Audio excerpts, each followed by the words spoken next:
नमस्कार दोस्तों, मैं हूं नीरज राय और आपका स्वागत है फार्मा हर्ट्स में।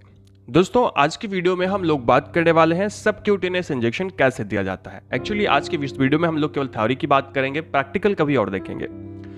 दोस्तों, एक्चुअली इंजेक्शन कई प्रकार का होता है और इंजेक्शन के माध्यम से मेडिसिन को आपके बॉडी में इंजेक्ट किया जाता है, यानी सुई के माध्यम से लगाया जाता है। और ये इसका जो बायोअवेलेबिलिटी होती है वो ज़्यादा होती है, यानी इसमें कम मेडिसिन आपको दी जाती है और काम ज़्यादा करती है। एक्चुअली सबसे ज़्यादा जो प्रसिद्ध, सबसे ज़्यादा फेमस इंजेक्शन होता है वो होता है आईएम एंड आईवी। तो लेकिन सबक्यूटेनियस इंजेक्शन भी कई बार दिया जाता है पेशेंट में। आज के इस वीडियो में हम लोग देखेंगे कि ये इंजेक्शन क्या होते हैं, कैसे दिए जाते हैं, क्या स्टेप्स होती हैं, इसके अलावा क्या साइट होती है, यानी किन किन जगहों पे इसको लगाया जा सकता है, कौन कौन सी दवाएं सबक्यूटेनियस इंजेक्शन के माध्यम से दी जाती हैं कॉमनली।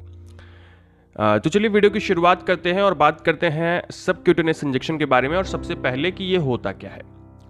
दोस्तों, यहाँ पे अगर आप लेयर देखिए अपने बॉडी की, तो नीचे मसल्स है और मसल्स के ऊपर आपको व्हाइट सा पार्ट दिख रहा है, इसको हम लोग क्यूटेनियस पार्ट बोलते हैं।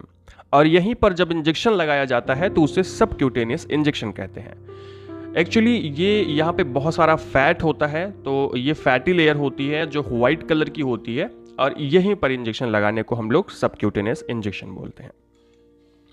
अब अगर यहाँ पे हम बात करें साइट कौन कौन सी होती है, जैसे कि हर इंजेक्शन की अपनी साइट होती है, वैसे सबक्यूटेनियस इंजेक्शन की साइट होती है। तो आप फिगर में देख सकते हैं, इन जगहों पे लगा सकते हैं, लेकिन कॉमनली 3 जगह पे हम लोग लगाते हैं, जिसमें एक होता है अपर आर्म, यानी इस जगह पे हम लगाते हैं। अगर आपको कभी भी रेबीज का इंजेक्शन लगा होगा तो आपको पता होगा कि यहाँ पे लगाते हैं, ठीक है, अपर आर्म के पास में। इसके अलावा जो थाइज होती हैं, थाइज का जो अपर पार्ट होता है या फिर लेटरल पार्ट होता है, यानी कि या तो ये अपर पार्ट बाहर का या फिर साइड का जो पार्ट होता है, वहां पर इसको लगाया जाता है। तो थाइज मतलब एंटीरियर एंड लेटरल एस्पेक्ट जो होते हैं, वहां पे सबक्यूटेनियस इंजेक्शन को लगाया जा सकता है।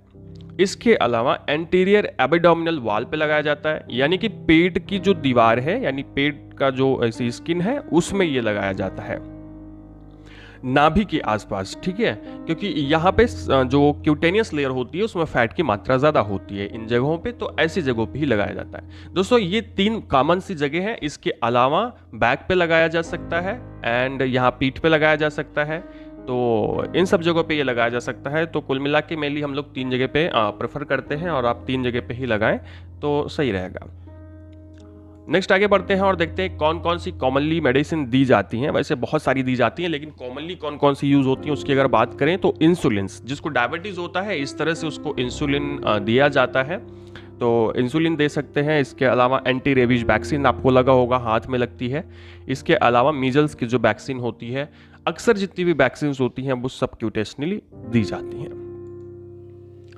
अब अगर बात करें इसकी टेक्निक की, यानी कि आपको क्या क्या करना है, कैसे कैसे इसको लगाना है, तो दोस्तों सबसे पहले आपको 23 से 24 नंबर या 23 या 24 नंबर की निडल लेनी है, जिस तरह से आपको फिगर में दिख रहा है, ठीक है, और उसे आपको सिरिंज से अटैच कर लेना है।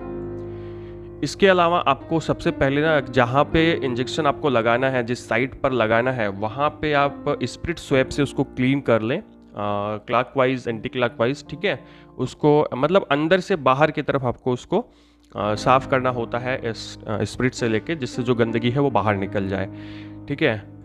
एंड इसके बाद आपको क्या करना है कि अपनी स्किन को पिंच करना होता है और उसे थोड़ा सा ऊपर खींचना होता है, थंब और इंडेक्स फिंगर की सहायता से, और अपने लेफ्ट हैंड से, और राइट हैंड में आपको इंजेक्शन लेना है। तो देखो इस तरह का कुछ स्किन को ऊपर पिंच करते हैं। ध्यान रखें ज़्यादा गहराई से मत पकड़ें, ऊपर से ही पकड़ें। गहराई से पकड़ेंगे तो ये मसल्स भी आ जाएंगी। इसके अलावा आपको क्या करना है, तब जैसे ये इतना हो गया, ठीक है, ये उभार आ गया है, तो इसी उभार पर आपको 45 डिग्री के एंगल पर 45 डिग्री के एंगल पर आपको इंजेक्शन को प्रिक कर देना है बॉडी के अंदर में, ठीक है। इसको करने के बाद में आप जब आप जो इंजेक्शन अंदर ले जाते हैं, आपको ये जानना है कि ये क्या फैट में ही गया है, सबक्यूटेनियस फैट में ही गया है, कहीं और तो नहीं चला गया है, ठीक है। उसके लिए अगर मतलब इंजेक्शन में ब्लड नहीं आना चाहिए, उसके बाद इंजेक्शन मतलब ज़्यादा ताकत लगा के अंदर नहीं जाएगा, बहुत ज़्यादा मतलब थोड़ा सा अगर प्रेशर लगाते हैं तो वो मसल्स में जा रहा है, ठीक है। कम प्रेशर में ले जाएंगे तो समझ लीजिए कि वो जा रहा है आपके फैट में। लेकिन एक्चुअली इंजेक्शन अगर आप 23-24 नंबर लेते हैं तो कोई दिक्कत नहीं है। इतनी इतनी निडल आपको अगर इस तरह से आप उभार बनाते हैं तो कभी भी मसल्स में नहीं जाएगी। हाँ, आपको ध्यान रखना है कि ब्लड वेसल में ना जाए। उसके लिए आप यही ध्यान रखेंगे कि इंजेक्शन में अगर खून आ रहा है, सिरिंज में अगर खून आ रहा है तो उसमें इसका मतलब वो कैपिलरी में या फिर कहीं ब्लड वेसल में गई है।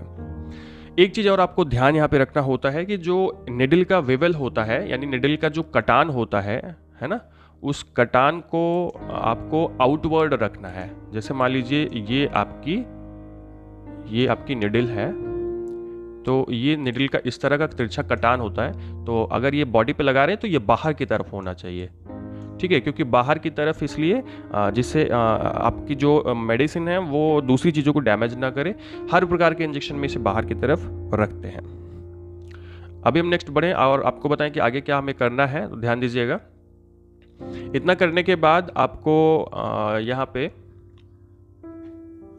जो इंजेक्शन के अंदर में ड्रग होती है, उस ड्रग को स्लोली आराम से आपको बॉडी के अंदर में इंजेक्ट कर देना है। लेफ्ट हैंड को आपको छोड़ देना है। यानी एक चीज़ ध्यान रखिएगा, फिर से बता रहा हूँ, जैसे जैसे आप मेडिसिन अंदर डालेंगे धीरे धीरे, आप वैसे वैसे लेफ्ट हैंड को छोड़ देंगे, रिलीज कर देंगे। इससे क्या होगा कि मेडिसिन आराम से चारों तरफ फैल जाएगी। इसके अलावा दोस्तों, इतना करने के बाद आपको आसानी से निडल को बाहर निकाल लेना है और थोड़ा सा स्प्रिट स्वैप के साथ में जहाँ पे आपने इंजेक्शन लगाया है वहाँ पे मसाज करना है। हल्का सा मसाज करने पे क्या होता है, जो मेडिसिन होती है वो चारों तरफ फैल जाती है।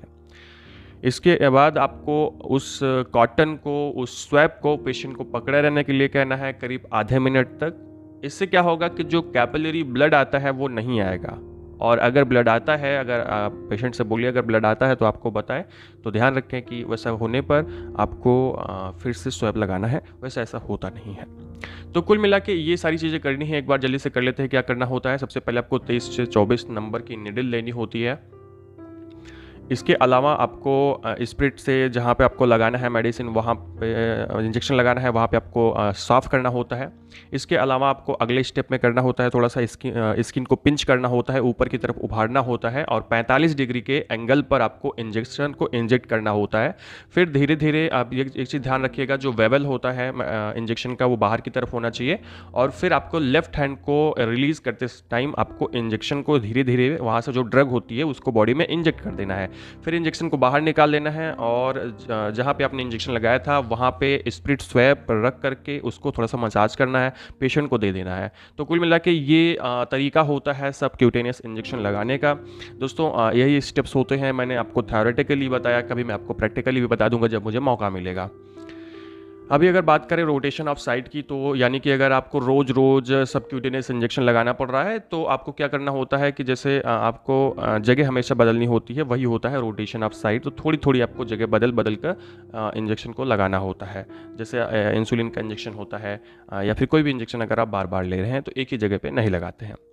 तो दोस्तों ये था आज का वीडियो जिसमें हम लोगों ने बात की सबक्यूटेनियस इंजेक्शन के बारे में। मेरे हिसाब से आपको समझ में आया होगा। वीडियो आपको इन्फॉर्मेटिव लगा, अच्छा लगा हो तो चैनल को सब्सक्राइब करिएगा, वीडियो को लाइक करिएगा, दोस्तों के पास शेयर करिएगा और हमें इंस्टाग्राम पर जरूर फॉलो करिएगा। हमारा हेल्थ मुके चैनल पर देख लीजिएगा और पूरा वीडियो देखने के लिए बहुत बहुत धन्यवाद।